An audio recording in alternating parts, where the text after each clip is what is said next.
سے عوام کے منہ سے اجلاس کیا جس میں سیاسی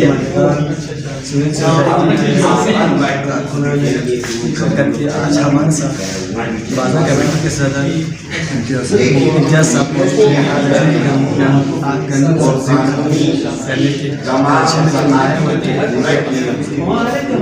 اس کے اوپر تھوڑا ڈالیں.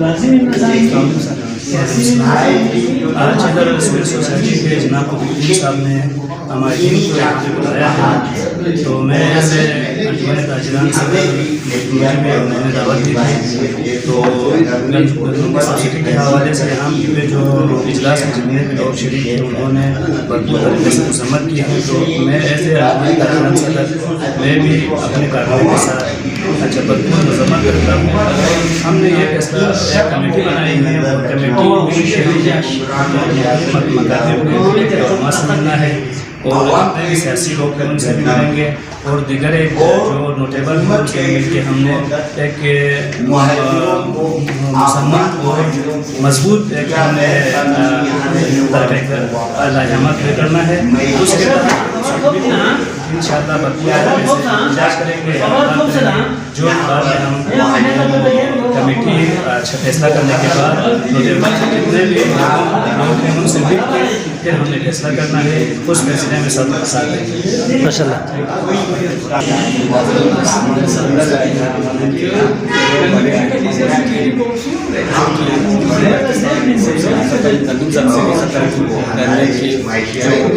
گورنمنٹ آف گلگت بلتستان نے پالیسی اپنایا ہے جو 20-22 سے بڑھا کر جو کہ غریب کے منہ سے حوالے چھیننے کے برابر ہے.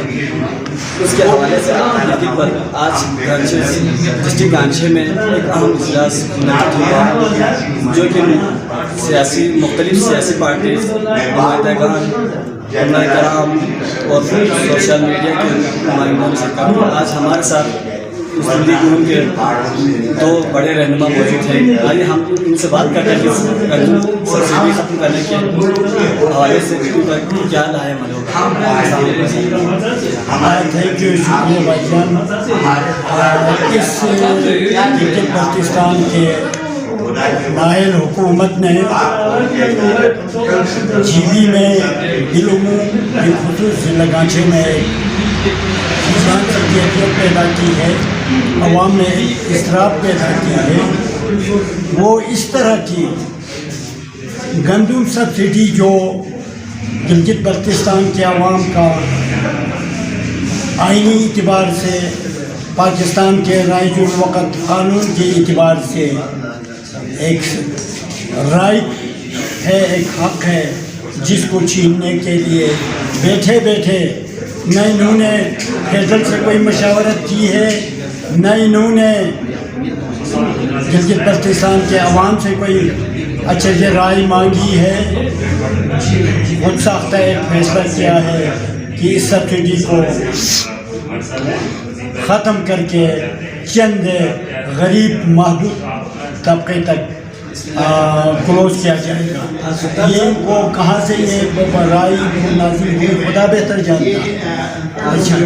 وزیر خزانہ صدر انجینئر اسماعیل صاحب کہہ رہے ہیں کہ ہم نے سبسڈی ختم نہیں کیا ہے, بلکہ ہم نے قیمت کو تھوڑا بڑھایا ہے. تو یہ وزیر خزانہ صاحب آنکھوں میں دھول جوڑنے کی کوشش نہ کریں. یہ ایک پرانا بہت ہی سینئر پولیٹیشین ہے, ان کو ہر دور ہر وقت کا پتہ ہی ہے. اس طرح کی باتیں نہیں کرنی چاہیے. گلگت بلتستان کو گندم کے سلسلے میں ایک سبسڈی قدیم اللہ یہاں سے دے رہے ہیں, اس لیے دے رہے ہیں گلگت بلتستان آئینی اعتبار سے ڈسپیوٹڈ ٹیریٹری ہے, متنازع ایک خطہ ہے تا فیصلہ کشمیر.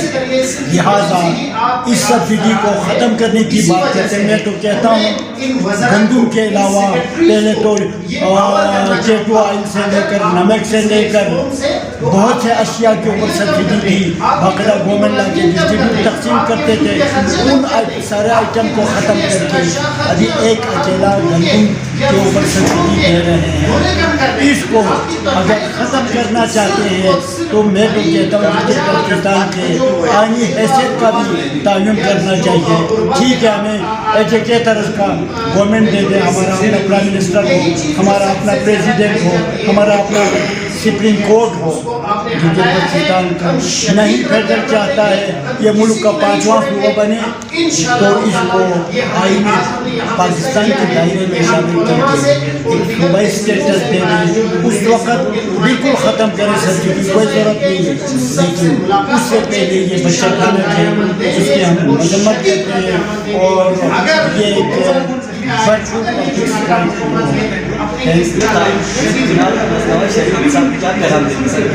نواز شریف صاحب کے دور میں اس وقت بھی ایجیٹیشن ہوئی پاکستان میں اسے سبسڈی کے اوپر, لیکن اس وقت صوبائی حکومت جو پیپلز پارٹی کی حکومت مہدی شاہ صاحب کی حکومت ہوتی,